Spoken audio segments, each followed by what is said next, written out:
азамат борышы қоғамның дамуы үшін әр азаматтың орындауға тиіс міндет. Құндылық. Біздің қоршаған ортамыз басты құндылығымыз азаматтық жауапкершілік.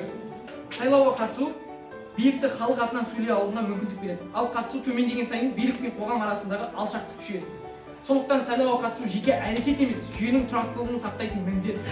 Сондықтан пропозиция тарабы ретінде біз бір нәрсені нық айтамыз. Сайлауға қатысу әр азаматтың борышы. Сайлауға қатысу еркіндікке жоққа шығару емес, оны саналы түрде пайдалану. Сондықтан сайлауға қатысу әркімнің азаматтық борышы.